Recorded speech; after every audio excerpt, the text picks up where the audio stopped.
Hello guys, video पूरा चलो। देखा। वीडियो पसंद आया वीडियो को लाइक करें, शेयर करें और चैनल को सब्सक्राइब तीनों जरूर बहुत करें। अच्छे मित्र थे। तीनों अपनी पढ़ाई खत्म होने के बाद नौकरी ढूंढने में लग जाते हैं। तीनों रोज सुबह नौकरी की तलाश में निकलते हैं, लेकिन शाम को निराश होकर ही घर लौटते हैं। अरे यारो क्या करें, नौकरी ढूंढते ढूंढते इतने दिन हो गए, कैसी भी नौकरी नहीं मिल रही। हाँ भाई, हमारी तो पढ़ाई लिखाई सब कुछ बेकार चली गई। इतना पढ़ने के बाद भी कोई नौकरी नहीं मिल रही।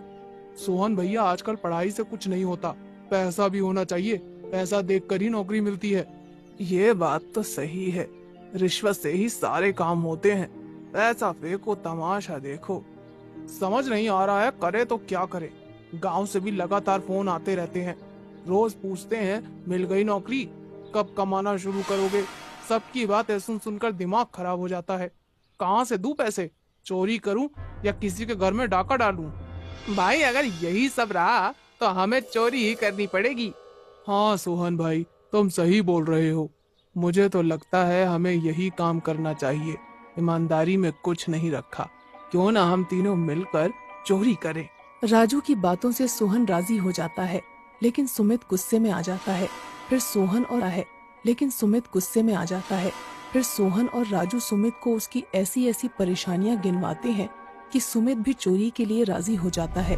फिर अगली ही रात को हाँ भाइयों, तैयार हो तुम दोनों अपने अपने काम पर निकलने के लिए? हाँ हाँ, हम तैयार हैं। फिर तीनों दोस्त चोरी करने के लिए एक बुढ़िया के घर में घुस जाते हैं। अरे भाइयों, लगता है इस घर में कोई नहीं है, चोरी करना आसान हो जाएगा। तभी एक बुढ़िया औरत खांसते हुए कमरे से बाहर निकलती है।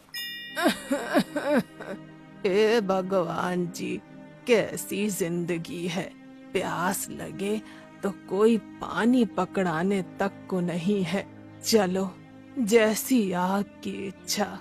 बुढ़िया ऐसा बोलकर पानी पीकर अपने कमरे में चली जाती है। अरे ये अम्मा तो बहुत बूढ़ी है, बेचारी कितनी परेशान है। हाँ हाँ, हम भी देख रहे हैं। तू चुप हो जा, ज्यादा बोल मत, आवाज चली गई तो बेकार में पकड़े जाएंगे। फिर वो तीनों उस बूढ़ी औरत के सोने का इंतजार करने लगते हैं, लेकिन काफी देर इंतजार करने के बाद भी वो बूढ़ी औरत सोने का नाम ही नहीं ले रही थी। बहुत बेचैनी हो रही है, नींद भी नहीं आने का नाम ले रही। नींद आएगी भी कैसे, जब तक ये पैसे बैंक में जमा नहीं होंगे तब तक मुझे चैन की सांस नहीं आएगी। आखिर एक यही तो है मेरे बुढ़ापे का सहारा, जिससे मैं अपना बचा कुचा वक्त गुजार सकती हूँ, वरना तो मुझ बूढ़ी औरत को कौन आकर पूछेगा। राजू भाई, ये बूढ़ी औरत तो बेचारी खुद परेशान है। अगर हमने इसके पैसे चुरा लिए तो बेचारी हमें बहुत बद्दुआ देगी। हाँ भाई, तुम सही कह रहे हो, बेचारी ने अपने मुश्किल वक्त के लिए पैसे रख रखे हैं। उन दोनों की बातें सुनकर राजू का भी चोरी करने का मन बदल जाता है और तीनों किसी दूसरे घर में चोरी करने के लिए जाते हैं। वहाँ चोरी करने के लिए जैसे ही घुसते हैं, वहाँ पर एक बूढ़ा आदमी चारपाई पर लेटा हुआ था।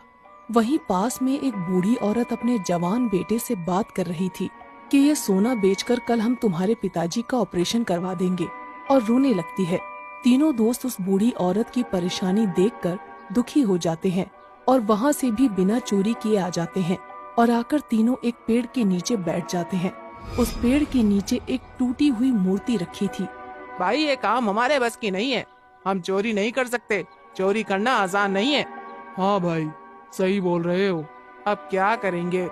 करेंगे क्या, कल फिर चोरी करने चलेंगे, लेकिन कल किसी अमीर घर में चोरी करने चलेंगे जिनको हमारी चोरी से कोई फर्क न पड़े। सोहन सोच में पड़ जाता है। अब तुम किस सोच में पड़ गए? मैं सोच रहा हूँ कि काश मेरे पास ऐसी शक्ति होती जिससे मैं उन सभी रिश्वत लेने वाले और काला धन कमाने वालों को पता लगा लेता, फिर हम उसी घर में जाकर चोरी करते। हाँ, और मुझे कोई ऐसी शक्ति मिल जाती जिससे हम गायब होकर उन रिश्वतखोरों के घर में आसानी से चोरी भी कर लेते और कोई हमें देख भी नहीं पाता। हाँ हाँ हाँ, और मुझे ऐसी शक्ति मिल जाती जिससे मैं उनकी तिजोरी का ताला तोड़कर आराम से चोरी कर सकता।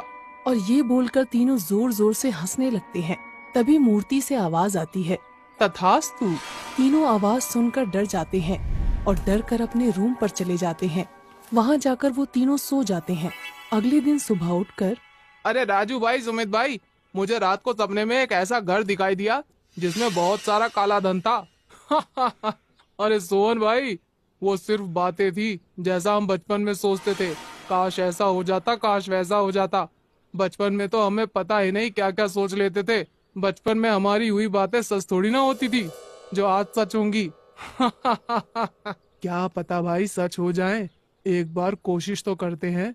जो जगह सुहन भाई ने सपने में देखी है, चलो उसी घर पर आज हम चोरी करने चलेंगे। ठीक है राजू, तुम कहते हो तो हम चलते हैं। ये बोलकर तीनों रात होते ही चोरी करने के लिए उसी जगह पर चले जाते हैं जो सोहन ने अपने सपने में देखी थी। सोहन भाई, तुम्हारा सपना तो मुझे सच लग रहा है। अरे भाई, अब हम तीनों मिलकर अंदर चलते हैं। पर उससे पहले राजू, तू एक बार चेक कर ले कि तेरी शक्ति असली है या नकली।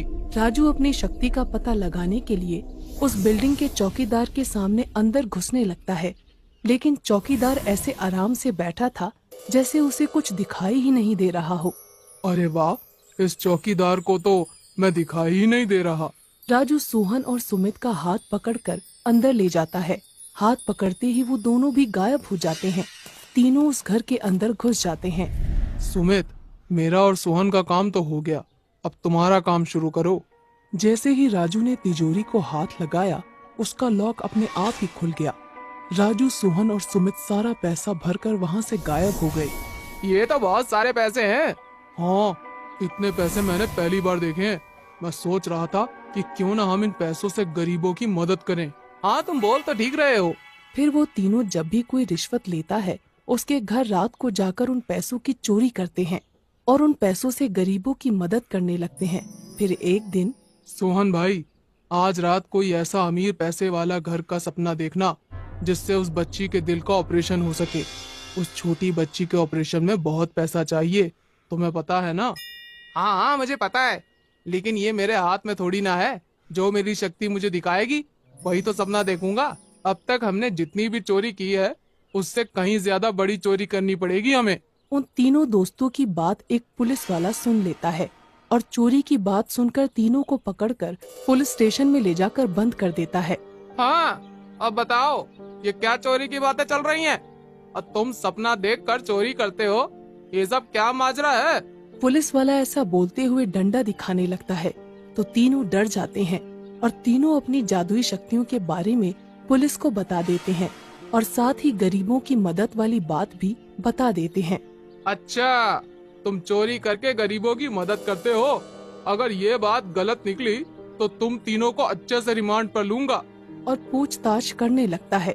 पूछताछ के बाद उसे चोरों की बातों पर विश्वास हो जाता है। मैंने तुम्हारे बारे में पूछताछ की, तुम सच बोल रहे हो। तुम एक अच्छे 3 जादुई चोर हो जो दूसरों की मदद करने के लिए चोरी करते हो। तुम चोरी करने के साथ साथ एक अच्छा काम भी कर रहे हो, इसलिए मैं तुम्हें छोड़ रहा हूँ। और तीनों जादुई चोर फिर से गरीबों की मदद करने में लग जाते हैं।